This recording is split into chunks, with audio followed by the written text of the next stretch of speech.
Hey, how's it going all you most amazing top 10ers? You guys came back, I'm Landon. This is gonna be a good one. Well, it's gonna be a little bit of a gory one. This is the top 10 shocking sports injuries, and it's gonna make you cringe.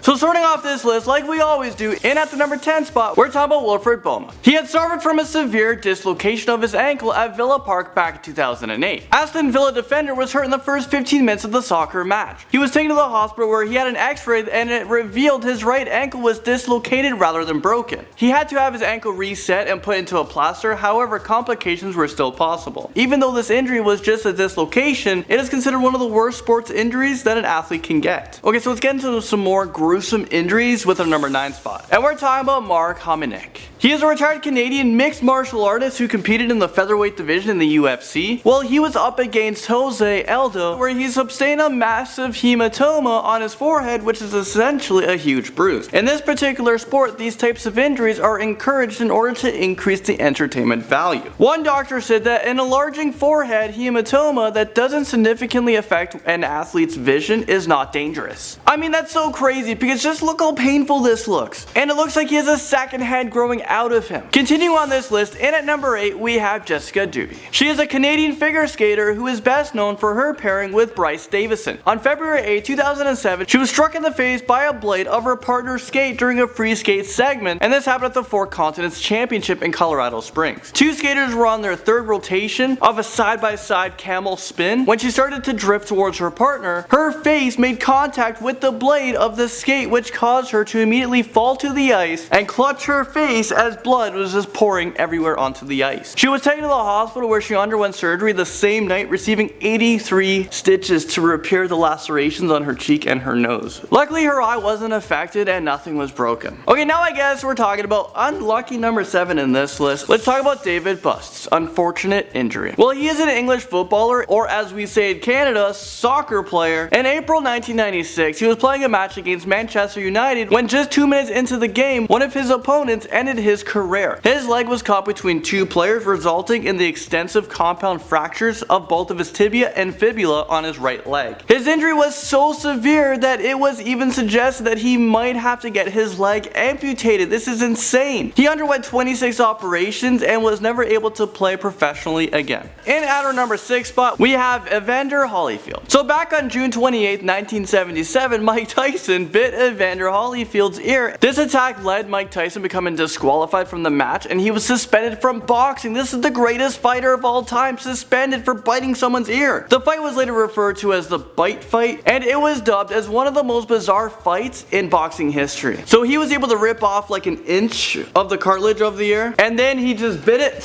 and just spat it right out on the floor. The fight was delayed for several minutes, but after the ringside doctor determined that Holyfield was able to continue despite the massive bite. During another encounter, Tyson bit Holyfield's left ear. The referee did not stop the fight, and the two men continued fighting until time ran out. When the referees discovered that Tyson bit him again, the fight was immediately stopped. Mike Tyson, what are you doing? Just eat before the match. What are you, hungry? Alright, so making its way into number 5. Okay, so we're talking about Djibril Cissé. A French striker is considered to be one of the most unfortunate players in soccer because he broke both of his legs during his career so far. The most horrifying injury that Cissé endured had to be when he broke his right leg while playing a friendly match against China. He was tackled by the opponent and twisted his leg while falling, which caused him to have an open fracture of his tibia. This injury prevented him from competing in the 2006 FIFA World Cup Championship in Germany. I mean, just take a look at this picture right here. It's even way too painful to look at, and I can't even imagine how much pain he must have been in. Making our way into number 4 spot, we have Preston Pulisic. The New England Revolution goaltender suffered a horrific leg injury when the New York Red Bulls' Dane Richards' cleat slammed into Preston's lower leg in a full-speed challenge for the ball. Players and fans reacted in horror as Preston screamed in agony. He was rushed to Mass General Hospital by ambulance, where it was determined that his tibia and fibula were snapped. He didn't play a competitive soccer game after his injury ever again. Up next, in our number 3 spot, we have the unbelievable injury that Corey Hill experienced during a UFC fight. I'm starting to think UFC is too dangerous to stay a sport. On December 10, 2008, in North Carolina, Corey Hill attempted to block a kick hit, but his shin bone seemed to snap in half, which caused him to immediately fall to the ground.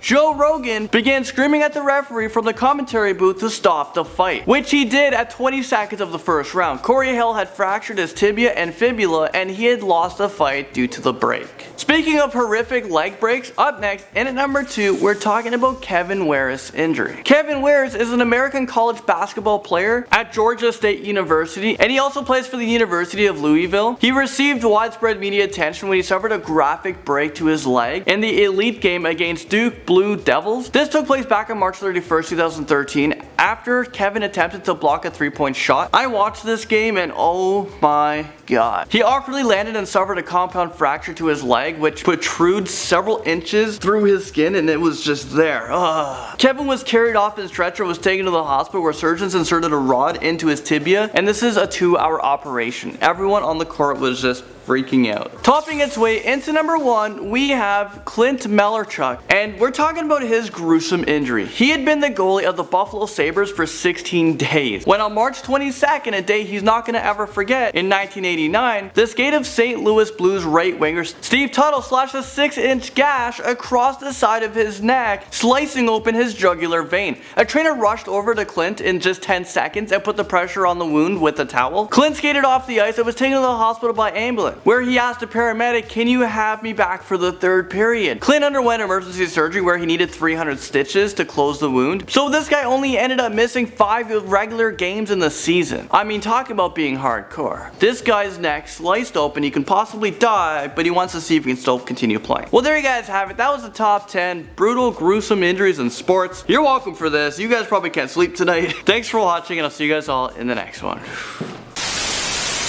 So let me know what you guys think of this video, and what top 10 videos would you guys like to see next in the next video. Let me know in the comment section below. If you want to continue watching, or if you guys missed a few videos, you guys can look right over here. These are a few previous videos that you can click on. And if you enjoyed this channel, don't forget to like and also share this video around with your family, your friends, and who knows, maybe even grandma will enjoy this one. Well, that's it for me. I'll see you in the next one. Bye.